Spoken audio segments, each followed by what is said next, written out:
future geographers, this is magnet geography, where knowledge hits harder than gravity. তো high, আমি অর্ণব। আজকে আমি তোমাদের সেমিস্টার 1 এর ইউনিট 1 বিষয় হিসেবে ভূগোল শুরু করতে চলেছি, যেখানে আমরা জানবো ভূগোল কি, এই নামের পেছনের অর্থই বা কি, এর জনকই বা কি, এছাড়াও এর ভেতরে কতগুলো শাখা রয়েছে। তো এছাড়াও আরো অনেক জিনিস জানবো, যেটা আমরা ধীরে ধীরে পড়ার সাথে সাথে আরো ডিপলি এগোতে থাকবো। তো চলো শুরু করা যাক। জিওগ্রাফার্স, তোমাদের ফার্স্ট চ্যাপ্টারস এর রোড ম্যাপটা এটা তোমাদের সামনে, জানি দেখাটাও স্পষ্ট, আগামী দিনে এটা ঠিক হয়ে যাবে। এছাড়াও তোমরা চাইলে আমাদের ম্যাগনেট জিওগ্রাফি নামে যে টেলিগ্রাম চ্যানেল রয়েছে, তো সেখানে জয়েন করতে পারো, এর সফট কপি তোমরা পেয়ে যাবে। তো তোমাদের সুবিধার্থে তবু তোমরা যেটা লিখে নিতে পারো, তাই আমি বলছি একবার শুনে নাও বা লিখে নাও। ফার্স্টেই রয়েছে ভূগোলের ইতিহাস, তারপরে আমরা কভার করব meaning and definition of geography, থার্ডে রয়েছে ব্রাঞ্চেস অফ জিওগ্রাফি বা ভূগোলের কত রকমের শাখা রয়েছে বা ভূগোলের প্রকৃতি, নেচার অফ জিওগ্রাফি। ফিফথে রয়েছে ইম্পর্টেন্স অফ জিওগ্রাফি বা ভূগোলের গুরুত্ব, যেটা ভূগোল আমরা কেন পড়বো, কিসের জন্য, এরকম আরো অনেক জিনিস রয়েছে। যে লাস্ট রয়েছে মডার্ন ট্রেন্ডস ইন জিওগ্রাফি, আধুনিক কালের ভূগোল কেমন, তো সেটাই দেখবো আমরা এখানটায়। আজকে আমরা শুরু করতে চলেছি হিস্ট্রি অফ জিওগ্রাফি, যার বিস্তার খ্রিস্টপূর্ব 600 থেকে আজকের বর্তমান সময় অবধি। হিস্ট্রি অফ জিওগ্রাফি বা ভূগোলের ইতিহাসকে আমরা মূলত 4 ভাগে ভাগ করতে পারি। একটা হচ্ছে প্রাচীন যুগ, দ্বিতীয়ত মধ্যযুগ, তৃতীয়ত আধুনিক যুগ বা মডার্ন যুগ যেটাকে বলে, আর এটা হচ্ছে সমকালীন যুগ। প্রাচীন যুগের বিস্তার খ্রিস্টপূর্ব 600 থেকে 140 খ্রিস্টপূর্বাব্দ অবধি। এই যুগেই গ্রিস অঞ্চল থেকে ভূগোলের সূচনা হয়। স্ট্রাবো, হেকাট্রিয়াস, এরাটোস্থেনিসের মতন প্রমুখ ভূগোলবিদরা পৃথিবীর আকৃতি আকার নিয়ে চর্চা করেন। এছাড়াও এখানে আরেকটা জিনিস বলে রাখা ভালো, এরাটোস্থেনিসকে ভূগোলের জনক বলা হয়। তিনি প্রথম পৃথিবীর আকৃতি পরিমাপ করেন।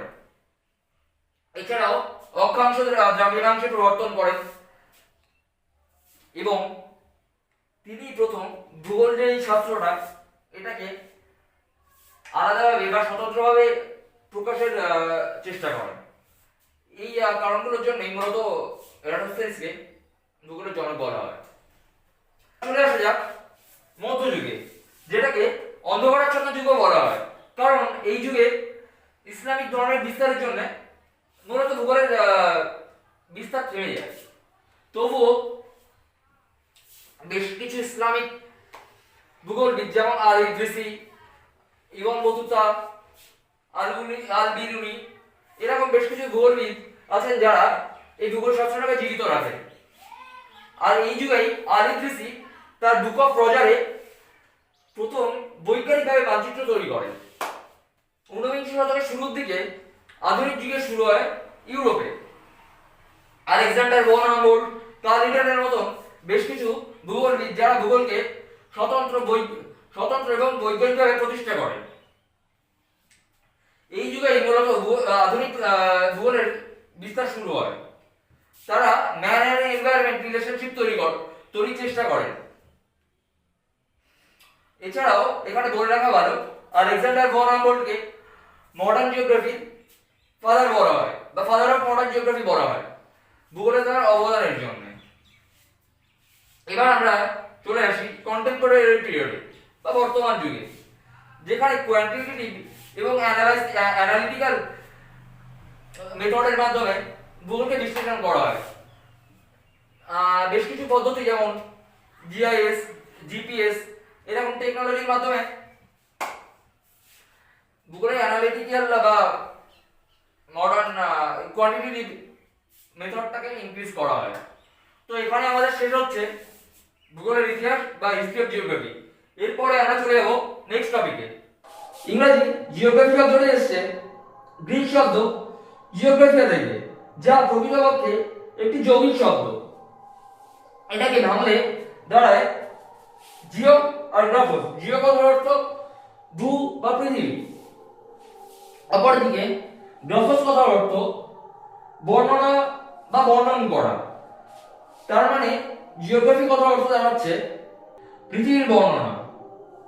অপরদিকে ভূগোল শব্দটির প্রথম উল্লেখ পাওয়া যায় আর্যভট্ট রচিত সূর্য সিদ্ধান্ত নামক গ্রন্থে, যা আনুমানিক চতুর্দশ শতকের শেষে এবং পঞ্চদশ শতকের শুরুতে রচিত হয়।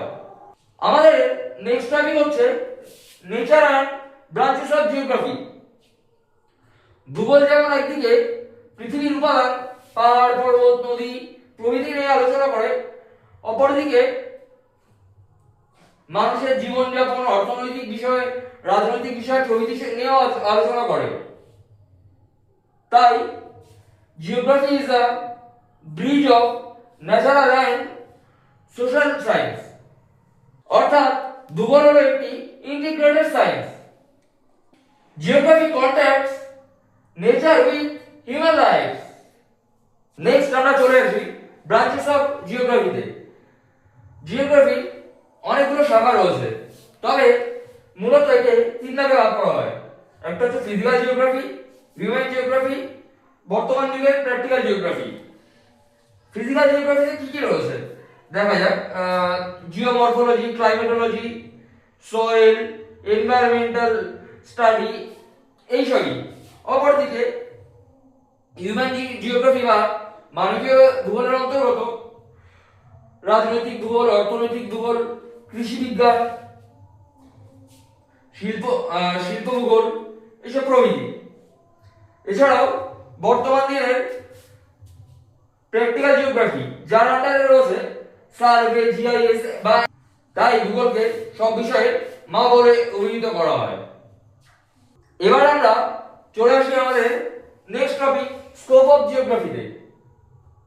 ভূগোলের বিস্তৃতি সামান্য পরিসরে নয়, এটি শুধু পৃথিবীকে নিয়ে আলোচনা করা নয়, বরং মানুষ এবং পৃথিবীর সাথে সম্পর্ক স্থাপনই ভূগোলের মূল লক্ষ্য। তাই আমরা বলতে পারি geography covers everything from mountains to mankind. Geographers, এখানে আমাদের প্রথম চ্যাপ্টার শেষ হচ্ছে। তোমাদের যে ইম্পর্টেন্স এমসিকিউ বা নোটসগুলো সেগুলো আমাদের ম্যাগনেট জিওগ্রাফি এর যে টেলিগ্রাম চ্যানেল রয়েছে সেখানে তোমরা পেয়ে যাবে। আর ওই কোয়েশ্চেনগুলো সলভ করলে মনে হয় না আর বাকি কোনো কোয়েশ্চেন সলভ করা লাগবে এই প্রথম চ্যাপ্টার থেকে। আর সাজেশনগুলো আমি পরীক্ষার আগে তোমাদের চ্যানেলে প্রোভাইড করে দেবো। আর যদি কোনো ভুলভ্রান্তি থেকে থাকে তো তোমরা সেটা কমেন্ট বক্সে জানাতে পারো। ব্যাস এটুকুই। এবার কালকে থেকে আমরা নতুন চ্যাপ্টার শুরু করবো, যেটা ইন্টেরিয়র অফ আর্ট। তো চলো বাই বাই, বলো তো ভালো থেকো। Good bye জিওগ্রাফার্স।